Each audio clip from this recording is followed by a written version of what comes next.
Hi, I'm Samrat Banerjee, and a few years ago I was diagnosed with a chest deformity known as pectus excavatum.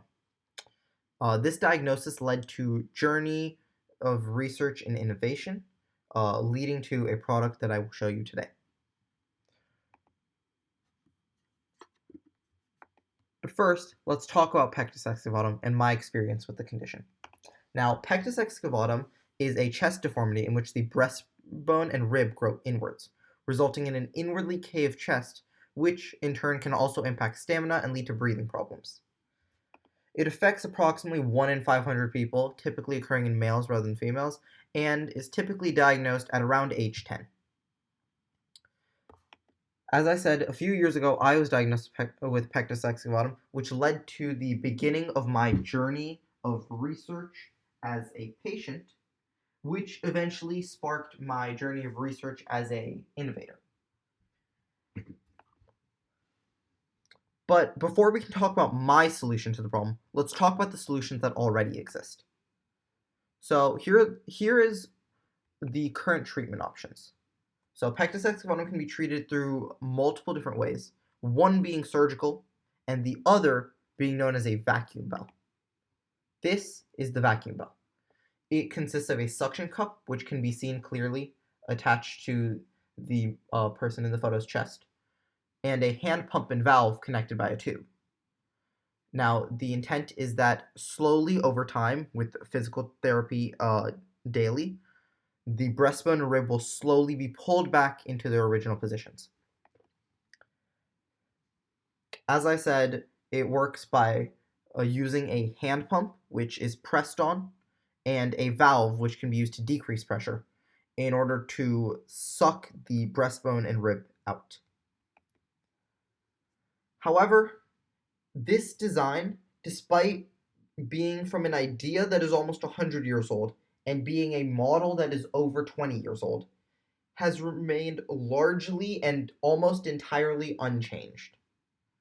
And that would be fine if there weren't so many glaring issues with the device. However, this device involves a researcher, doctor, or any sort of physical therapist prescribing the patient to squeeze twice in order to generate the correct amount of pressure, with no other method of monitoring or managing pressure. This creates incredibly inconsistent treatment and is the main reason why I have begun my journey creating my product. Which, let's talk about that now. Here is my model for a cost-effective improved vacuum bell. The major changes are the use of an electric pump and battery, lithium-ion battery that is, and a proper vacuum gauge. For the sake of testing, I've used a leather mat instead of a person. Now, let's see this in action.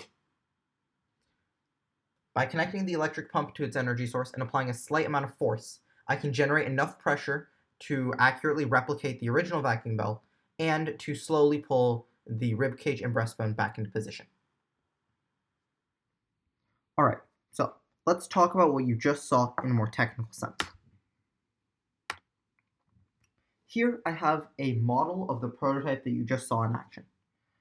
This prototype builds upon the original structure of the vacuum bell, but with some enhancements that I briefly touched upon and will talk about again. The first of these is the electric pump.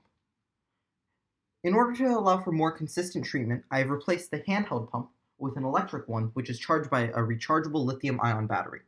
This allows for consistent treatment and easily changeable pressure amounts.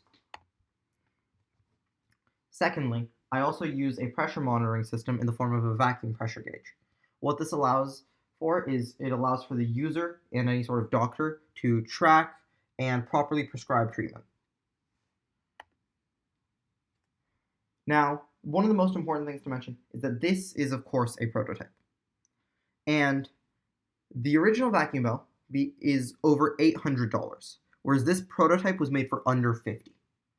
Now, of course, were this to be made and sold and properly distributed, it would need to be touched upon, made easier to hold, smaller, and a variety of other things. But this is proof of a concept that the vacuum bell can improve and that people's lives, people with pectus excavatum's lives, can get better. I'm currently in the process of filing for a provisional patent, and I hope that with the resources from that, I am able to further my research into this project.